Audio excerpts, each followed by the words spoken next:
The year was 1871, and winter had its boot heel pressed hard against the little mining town of Clearwater. Wind screamed down the single dirt street, rattling loose shutters and driving smoke sideways from the chimneys. Snow lay deep in the wagon ruts, crusted hard on top, so a man's boot would slide before it sank. On the edge of town, where no one bothered to sweep the drifts from their steps, a small shack leaned tiredly into the wind. Inside, the air was rank with coal smoke and old stew. A woman crouched in the corner, knees drawn to her chest, her arms curved around two little girls. Her lip was split, swelling to twice its size, and one eye had gone near purple. The girls clung to her skirts, faces pale, their breath coming fast in the cold that seeped through every crack in the boards. The man who owned this shack, her husband, stood over them, jaw working like he was chewing stone. His hand still held the belt he'd used, the buckle catching the lamplight in cruel flashes. "Two girls," he muttered, voice thick with liquor. "Two useless mouths to feed. You think I married you to raise weak stock?" She said nothing. Words had never changed his mind, and tonight they might push him further. His eyes slid toward the smallest child. The woman's arms tightened around her daughters. He spat on the floor, shoved the belt into his waistband, and jerked the door open. "Freeze for all I care," he said, stepping out into the storm. The wind blew the door wide, and the cold poured in like water over a broken dam. For a moment, there was only the sound of the girl's soft whimpering and the rattle of the oil lamp's glass. Then through the whine of the wind came another sound, steady, heavy, deliberate. Hoofbeats. The woman's head lifted, fear sparking in her good eye. She knew her husband's gait on horseback. This was slower, measured, each step deliberate as if the rider could see in the dark. A shadow took shape in the doorway, blotting out the swirling white. A man stepped inside without knocking. He was tall, his oilskin coat dark with melting snow, a wide-brimmed hat pulled low over eyes she couldn't yet see.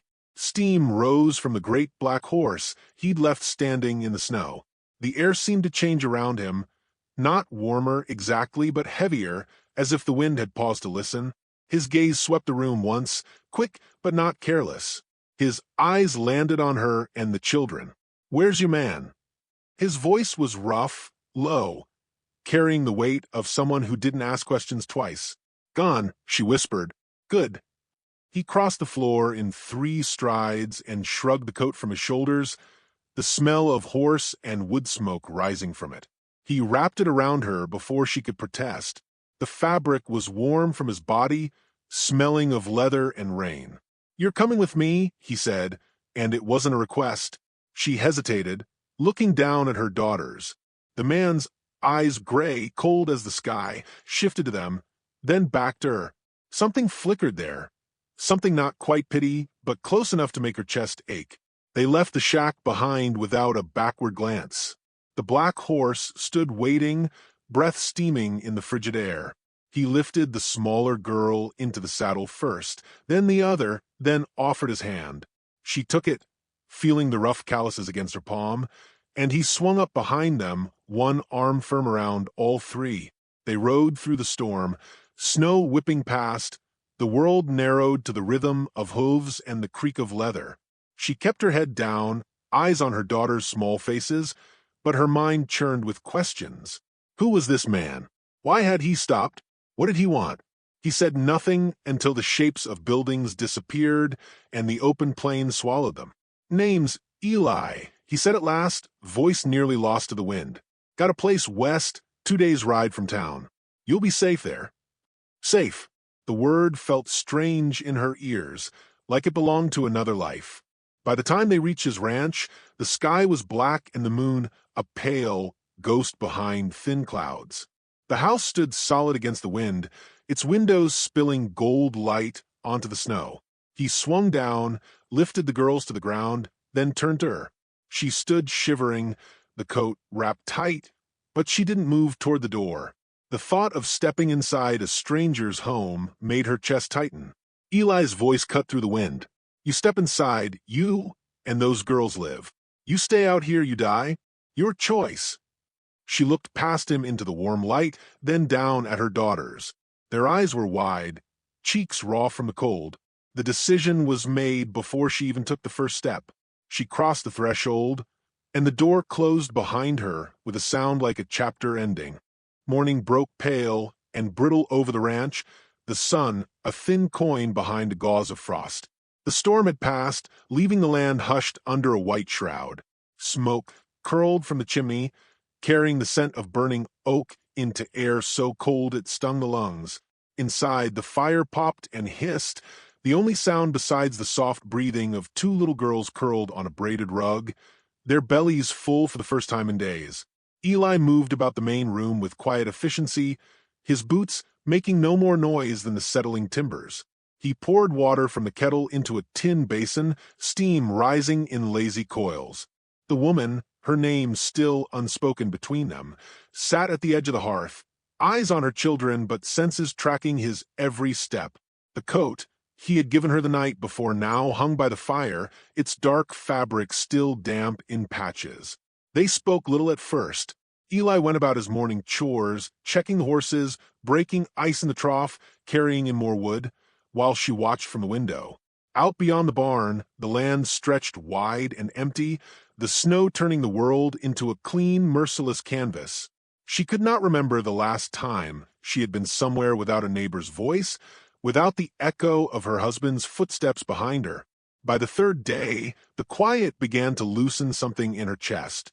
She caught herself humming as she braided her daughter's hair, a habit long forgotten. That evening, after the girls had fallen asleep in a small side room, she lingered by the fire while Eli sat at the table, mending a stirrup strap. "My name's Clara," she said at last, the words feeling strange after days of silence. Eli looked up briefly, then nodded, as if storing the fact away. "Figured you'd tell me when you were ready." The fire's light softened the edges of his face, but his eyes stayed guarded. Encouraged by his stillness, she spoke again, voice low. "I grew up on a farm east of here. Thought I knew hard living. Then I married Jack." Her gaze shifted to the flames, watching them lick the blackened logs. He had a way of making a woman think she was lucky to be chosen. By the time I saw what he was, it was too late. He measured worth in sons and cattle. I gave him neither. Eli's hands stilled on the leather strap. "Men like that don't know what they have till it's gone." She almost laughed, but it came out brittle. "He never thought I'd leave. Truth is, I never thought I'd survive, if I did." Silence settled between them again, not heavy, just present. Outside, the wind rattled the barn doors. It was on the fifth day that Eli offered his own piece of history. They were hauling water from the well, the rope stiff with ice, when he spoke without looking at her. "Had a wife once, and a boy on the way."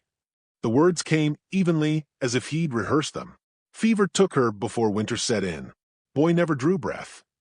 He tied off the bucket, hauling it up in a smooth pull. "After that, I figured it was better not to get tangled up in anyone else's grief." Clara studied him, seeing not just the lines the wind had carved into his face, but the shadows time had left behind. "Then why stop for me?" she asked. He set the bucket down, met her eyes. Didn't feel like letting more graves get dug this winter. The conversation ended there, but something had shifted. 2 days later, the shift turned to tension. A rider came up the trail in the late afternoon, his coat dusted white from the road. Eli stepped out to meet him, rifle resting easy in his arms. Clara watched from the window, heart thudding when she saw the man lean down from his saddle to speak low. Eli's jaw tightened. He nodded once, then sent the rider on his way. When he came back inside, his voice was calm, but his eyes were flint. "Jack's in town. Been talking loud in the saloon about how you'll come crawling back once the snow gets deep enough. Says you're his and anyone keeping you is going to answer for it." Her stomach turned to ice. She gripped the edge of the table, forcing the words out. "He won't stop. Not until—" She broke off, unable to finish. Eli took the seat across from her, his presence filling the space between them. "Then we'll make sure he doesn't get the chance." That night, after the girls were asleep, Eli sat by the window, rifle across his knees, eyes scanning the dark tree line. Clara lay awake in the side room, listening to the faint creak of his chair. For the first time in years, fear and safety warred inside her, neither winning, both sharp enough to keep her breath shallow. Before turning in, Eli's voice reached her through the open door. "If he comes, he won't take you. Not while I'm breathing." She didn't answer, but her hand found the quilt edge, gripping it tight. Warmth crept in, not just from the fire, but from knowing someone meant those words. Dawn crept pale and thin over the frozen hills, the light bleeding slowly into the snow-packed yard. Clara had been awake for hours, sitting on the edge of the bed, listening to the old timbers creak in the cold. Every gust of wind made her flinch. Somewhere in her chest, a clock was ticking towards something she didn't want to face. Eli's boots sounded on the floorboards. When he stepped into the doorway, rifle in hand, his eyes told her the truth before his mouth did. "They're here." She moved to the small window. Through the frost-laced glass, dark shapes took form against the snow. 3 riders. Jack was in front, hunched in his saddle, a wolf's smile cutting his face. 2 hard-eyed men flanked him, rifles laid across their laps. Eli's voice was calm, measured. "They'll call first, then they'll try to come through." Her mouth was dry. "What do you want me to do?" He handed her a pistol, the weight of it heavy, cold. "If they get past me, you use this. Don't think, just shoot." Outside, hooves crunched in the snow. Jack's voice carried, ugly and sharp. "Eli, you've got something belongs to me. Send her out and we'll walk away clean." Eli stepped out onto the porch, the rifle steady against his shoulder. Clara stayed in the shadows, heart pounding against her ribs. "She's not yours," Eli called back, voice low but cutting. "Never was." Jack laughed, the sound riding the cold air like a blade. "That woman's my wife. And you're a fool standing in front of a barrel you don't see." One of the men raised his rifle. Eli fired first. The crack split the morning, the bullet taking the man clean off his saddle. His body hit the snow with a muffled thud. The second man spurred forward, gun up. Eli dropped him with another shot, the report echoing off the hills. Then Jack was moving fast out of the saddle and stomping through the snow toward the house, pistol in hand, shouting her name. Clara backed away from the window, the pistol trembling in her grip. She could hear Eli racking another round, boots pounding on the porch. The front door burst open. Jack filled the frame, his breath steaming in the cold air inside, eyes wild. "You," he snarled, stepping toward her. "You thought you could hide? You thought some old fool could keep me from taking what's mine?" Her back hit the wall. The pistol felt like it weighed 100 pounds. He lunged, and instinct tore through her. She pulled the trigger. The sound was deafening in the close room. Jack staggered, the shock in his eyes almost greater than the pain. He looked down at the dark bloom spreading across his coat, then back at her, disbelief turning to something like hate, and then nothing at all. He crumpled to the floor, the pistol slipping from his fingers. For a moment, Clara couldn't move. Her hands shook so hard the pistol clattered to the boards. She looked over at her daughters, who stood frozen in the doorway to the side room. Eyes wide, faces pale, Eli stepped in from the porch, rifle still in hand. His gaze swept the room, took in the bodies, then settled on her. He didn't speak, just crossed to where she stood, and gently took the pistol from the floor. Outside, the snow was marked with the dark sprawl of the fallen men. Eli worked without ceremony, dragging the bodies one by one to the edge of the property. Clara joined him, silent, her skirts catching the wind. Together they dug shallow graves in the frozen earth, the shovels biting hard into the ground. The work was brutal, the cold unrelenting, but neither complained. By the time the last mound of earth was patted down, the sun was sinking low, painting the snow with streaks of blood-red light. Inside, the fire had burned low. The girls huddled close to it, their eyes following every movement. Clara shed her cloak, hanging it by the hearth. Eli poured 2 tin cups of coffee and handed one to her. "You and those girls," he said quietly, "you've got a place here, if you want it." She met his gaze, the weariness in her bones tempered by something steadier, something like resolve. "I reckon we'll stay." For a long while, they sat without words, the wind outside carrying away the echoes of the morning. Somewhere deep inside her, Clara felt the tick of that clock stop.